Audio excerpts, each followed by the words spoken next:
guys, how we going? It's time for some more Uma Musume Season 2, Episode 12. Oh boy, I'm looking forward to this because we're coming towards the end of the season. This is Episode 12. There are 13 episodes of the season. We're almost done. We're almost done, and you know what that means. If you're watching this on YouTube, my Patreon account will have Episode 13 on there right now. So you can finish the season right now on my Patreon account in full-length version. Right now, but yeah, we're gonna be watching the end of this season, and then obviously we're moving on to season 3. I'm unlikely to just leave it at season 2. I would like to watch season 3. I would also like to watch Cinderella Grey. I know Cinderella Grey is apparently awesome, and I would like to watch that. And I'm excited for all of that. You know, I would love. There's a part of me that's like, I know Cinderella Grey is apparently awesome, and I'd love to check it out.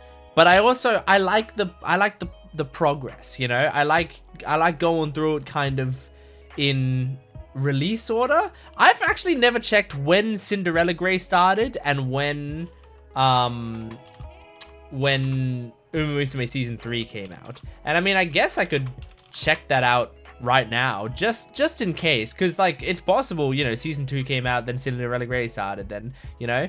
Nope. Okay, I just found it on Wikipedia. So yeah, season 3 was 2023. Cinderella Grey is 2025. So yeah, no, we're doing it in release order. Just so that, because then also I get to see like the progression of the series. I like seeing things in release order because then, you know, sometimes things will come out and then like later people will say like, oh, but actually, you know, the ideal watch order is, you know, going back and watching the stuff that wasn't available at the time. But watching it in release order is nice because you get to experience the same, like, oh my gosh, this is so much better or whatever that other people experienced while they were watching it. So I'm really excited for Cinderella Grey, but let's not worry about that yet. Let's worry about season 2 right now and season 3 soon. But yeah, so far this season has been peak. It's been incredible. Last episode we had some lesbian horses. Our Teo and McQueen had a little date. It was very cute. We liked it a lot, and now we're going to be moving on to the next episode where maybe we see Teo race or do something, you know. I don't know. I still don't know where season 2 is gonna go.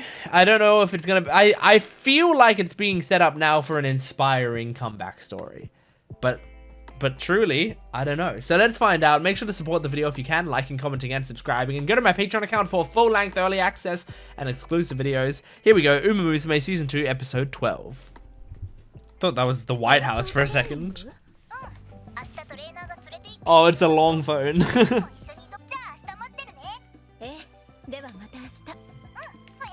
Aww. Look at them. It's exciting. What? Is something wrong with your ankle? Oh my god. Don't you dare. If this season ends with Teo making a comeback and McQueen getting injured. Like, I know it would have happened in real life if that's what happened, but like, fuck off. Let me be happy. Let these two girls run together and then kiss later.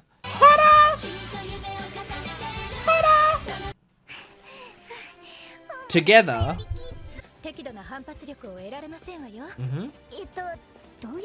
Means you get better.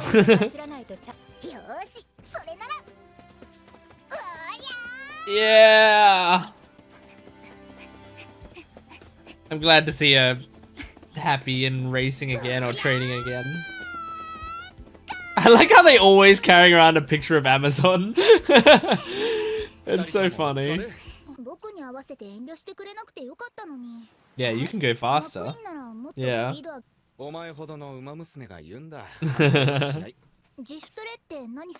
She can't tell you, it's a secret.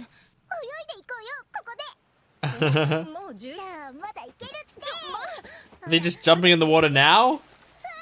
With your clothes? I guess if they're just gonna stand there, it's fine. But you're splashing your clothes. Oh. Where is she? She died. Oh, she knew! She knew we were coming.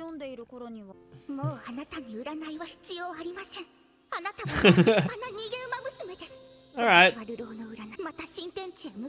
Where could you possibly go? Why are you forcing Doto to come with you? So dramatic. You're probably still going to the same school though. Wait, give me the punchline. Yep, they set up right outside.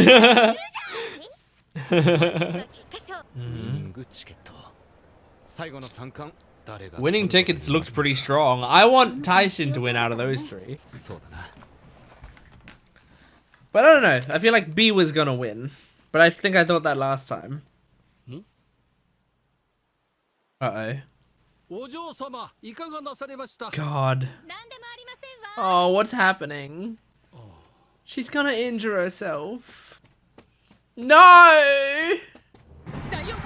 I hate this uneasy feeling. Oh, B was owning right now. Oh my god. Oh my god, yeah. B1 did win. And by quite a lot. Crazy. Whoa, damn.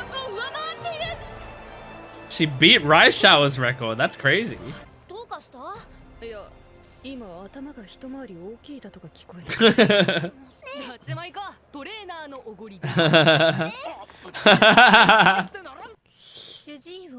Oh god, oh god, oh god. Well, I'm glad she's at least... I'm glad she's at least checking with the doctor. That's good. It's better than just ignoring it.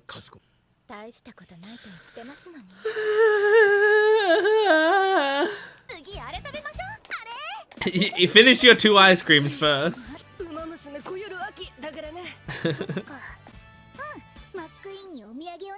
Aww. What's the doctor saying? Okay, why? What's wrong?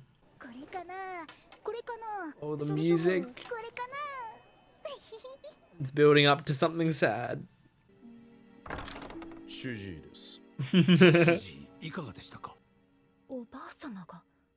Okay. See, this isn't fucking fair. Teo is working hard to race with McQueen again. Why can't she ever get what she wants? Oh, you gotta finish it quick. Or give it quick.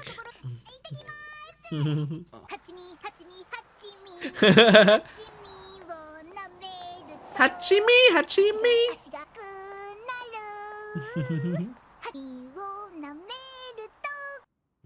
Amazing.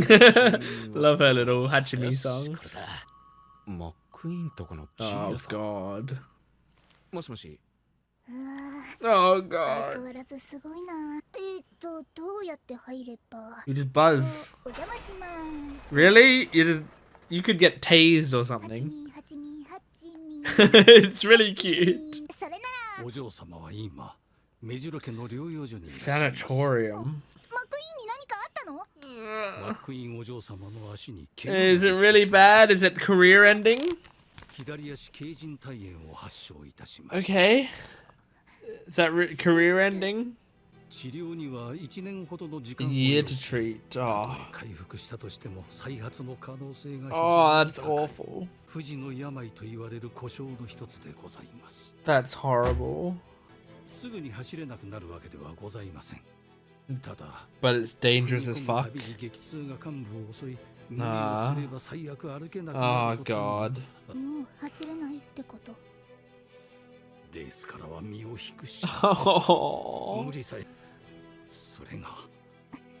Why is this is horrible for McQueen and it's horrible for Teo? What? Where'd she go? Teo knows where she went. To where they looked over the city together or something. Oh. This sucks, man. Is she gonna... She's gonna run? Careful! You just got the diagnosis.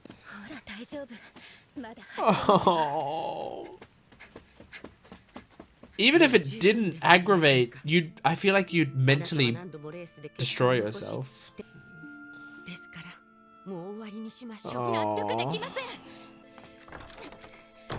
Oh. Oh no, I don't want to watch this.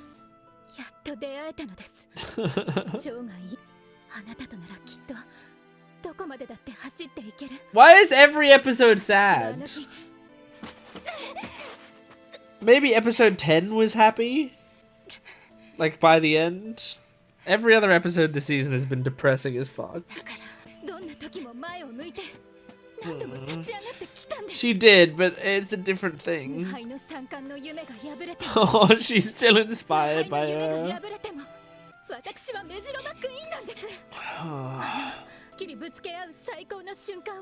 I don't think you're gonna get that moment. It's such a tragedy. Taeyo's got to arrive now, right?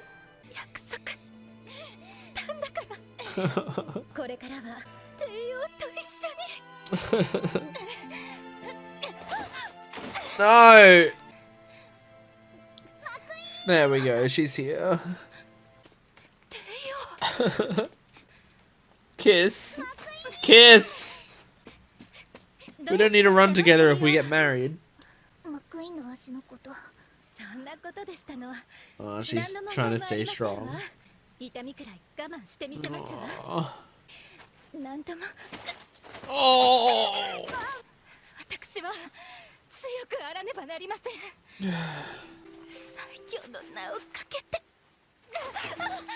Oh, fuck, man. Oh. That's so sad. Oh, McQueen's voice actor's doing a great job.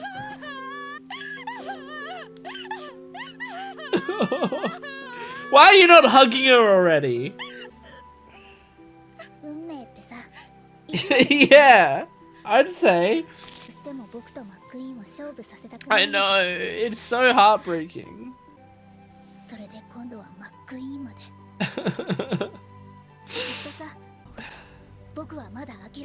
But what do you do? She goes through the treatment for a year and maybe one day they can do it.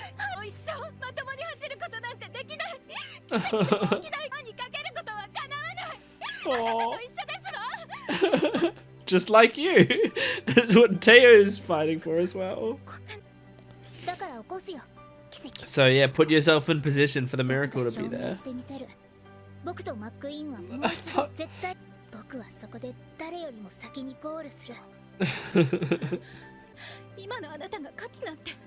Oh. Okay.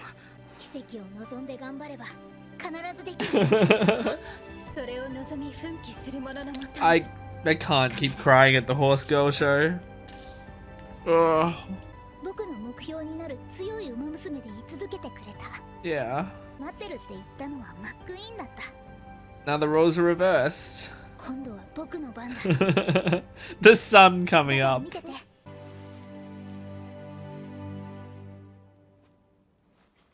Oh man. And with that, I'm going home. They've brought several umbrellas for her. Oh, to be rich like her. Oh. I love the way the ending music builds up before the ED starts. It's so good.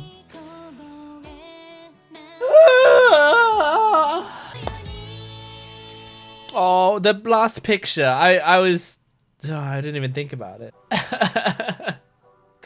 Why do they do this? It's because it's based on real events, but why does Fate do this? It's awesome though, because like what this is like, it's like watching an incredible biopic, right? That's what it feels like to me, where it's like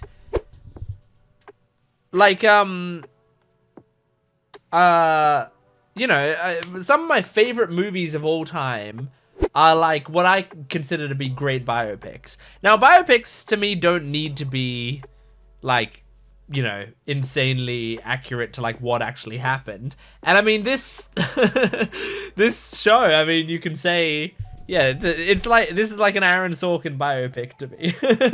Because like in Aaron Sorkin biopics, the main ones I'm thinking of, my favorite ones, well, I have three Aaron Sorkin biopics that I love, which is The Social Network is my favorite movie of all time. I love The Social Network. Then Steve Jobs, the movie Steve Jobs, and Molly's Game. Those three movies I love very, very much. And like all of them are like fictionalizations of what happened. Like there's a quote about it, about I don't remember what movie it's about, but there's a quote from someone that's like, none of the scenes in this movie happened, but it's all true. I gotta find what the quote is and which movie it's referring to. Let me see.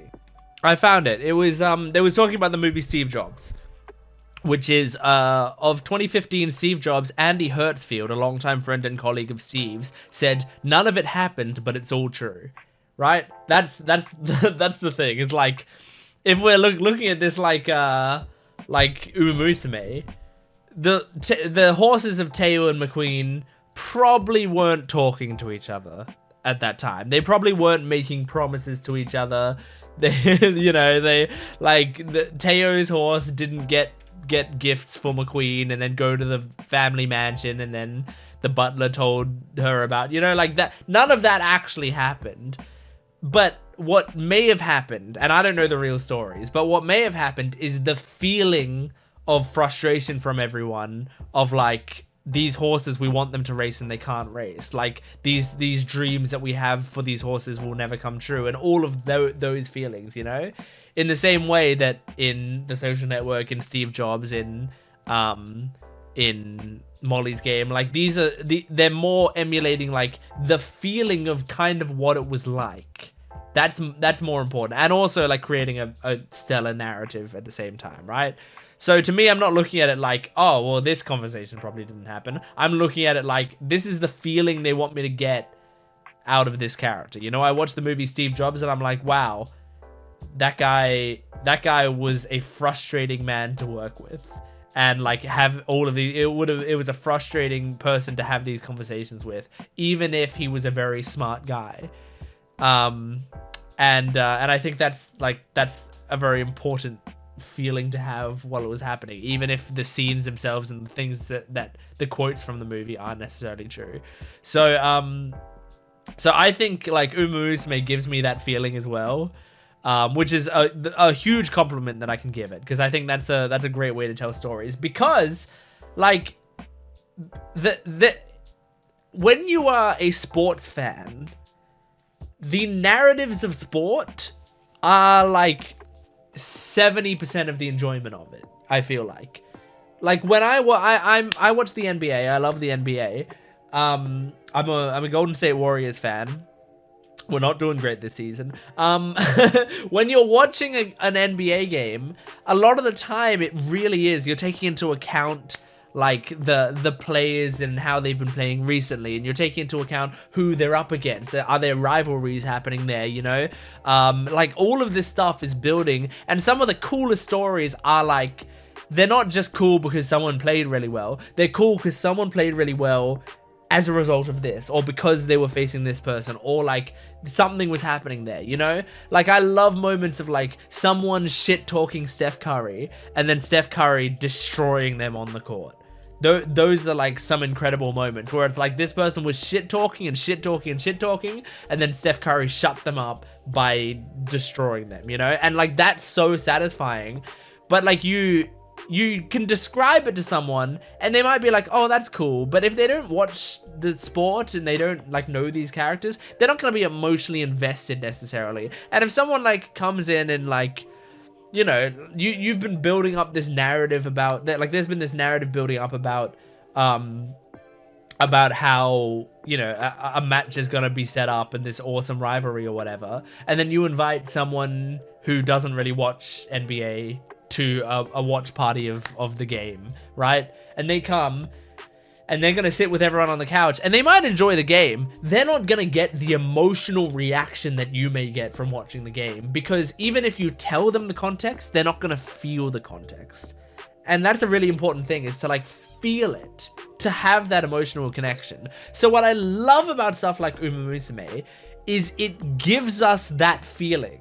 So it simulates, I can watch, if you just like, before I started the season, you just showed me, you know, the upcoming Arimakin N, is that what Teo is about to do?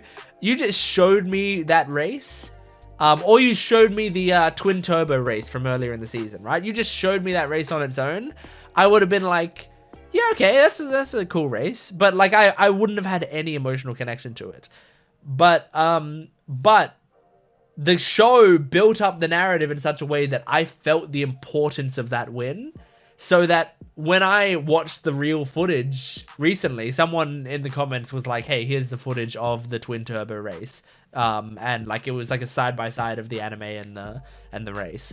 I watched that footage, I fucking cried, dude. Like I and it's like it's something that I would have just seen as a horse race, but once you have enough context that you're emotionally connected to it, it becomes way more than just a horse race. And that's sports, man. And that's narrative. Like if you can fuse the narrative with the real events that well, it doesn't matter necessarily like how much of it actually happened and how much of that side of things is accurate. You are showing the audience, hey, this is how the real sports fans or the jockeys involved or whatever, this is the emotions they would have felt at that time. And you need to like understand that, right? And I love that. I love when shows can do that. So this, like, I'm watching this and I'm now fucking frustrated. I'm like, why does fate not let Teo and McQueen race together? Like I'm frustrated. I'm so frustrated for them.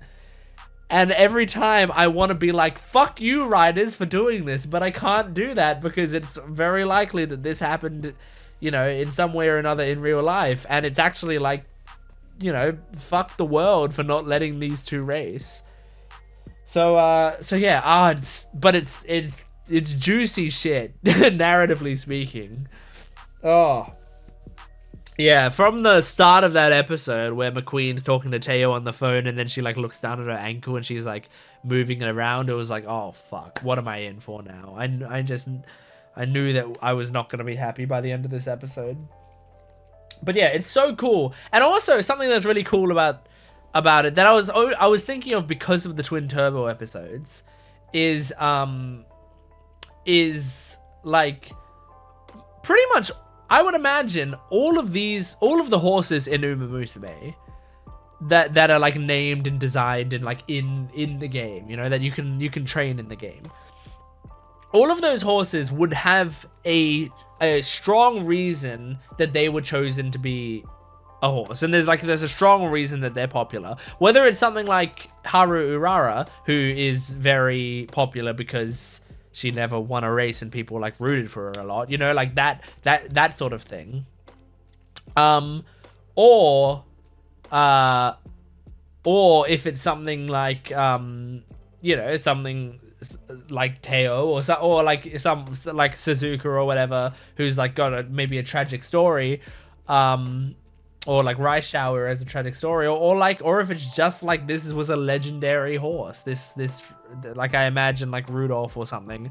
I don't know too much about the real horses, but I imagine like Rudolph was a legendary horse. So it's like, you know, these characters all have a reason that they were added to, or that they were added to the public's consciousness, and then therefore added to Uma Musume.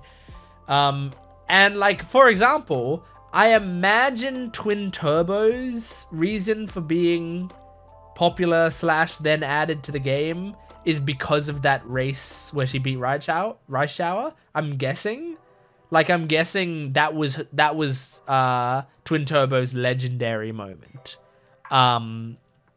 And that was like what made Twin Turbo be remembered. And if so, just what I think is really cool is like watching Uma Musume. It kind of means that a lot of Uma Musume characters in this show are going to have a really cool moment, you know? Like, are going to have a legendary moment, and we're going to feel its effects because there's a reason that they were added to the game, therefore, you know, there's something that they can use in the show as, like, a cool moment, and all they got to do is, like, find a way to tie it into the narrative, which is it's hard to do. But, like, as has been said, they did it brilliantly with the Twin Turbo thing, where it's like they found a really good reason to have Twin Turbo in the narrative, and I'm tearing up thinking about it. I think that I'm talking about it a lot. I think Season 2, Episode 10, the more I think about it, might be my favorite episode of the show so far. I think. I know we're 2 weeks removed from it, so the fact that I'm still thinking about that episode and that I've rewatched stuff from it and stuff, I think so far it's my favorite episode of the whole series. But maybe it'll be beat soon. Who knows? But yeah, in this episode they're talking about miracles, and if you know, if you can put yourself in the position to have a miracle, and it makes me think of Blue Lock in the show Blue Lock. They talk about luck at some point, right? Like a character wins a match. I'm not going to say who and when, but a character wins the match because of luck, because the ball just happened to land in front of them, and then they won the match because of luck, right?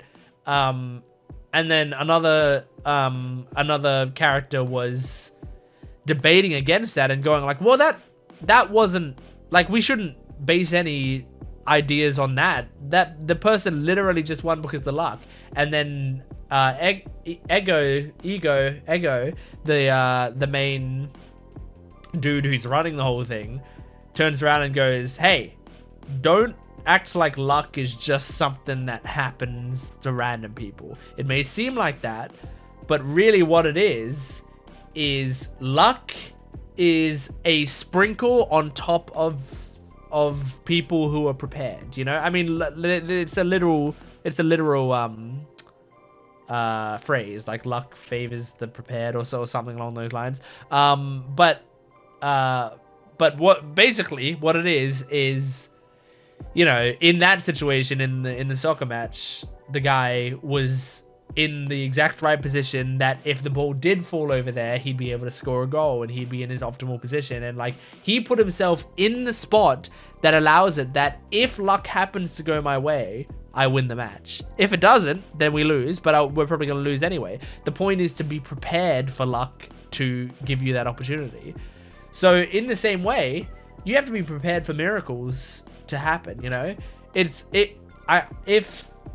McQueen just completely gives up and is like, neither of us are ever racing again, and we're not going to be able to do this, because it's a very, very small chance. What would happen if that miracle had set itself up for you to succeed and you had already given up, you know? It's like the meme of the guy mining through the ground and there's diamonds and he stops right before he gets to the diamonds and goes, I give up, and he turns around. Like, that could be what happened. So instead, McQueen and Teo have to put themselves in the best position that if the miracle happens, if the opportunity shows itself, they can grab it. Now, maybe it won't show itself, but at least they can say they did everything they could. And they can truly have no regrets then, you know? But anyway, what a fucking brilliant episode and season and show. I'm sad. Anyway, that's Uma Musume Season 2, Episode 12. Next week, we finish the season, and then we move on to Season 3. So make sure to support the video, liking, commenting, and subscribing. My Patreon account will have the end of the season on there right now, so go check it out. But thanks for watching. I'll see you next time. Goodbye.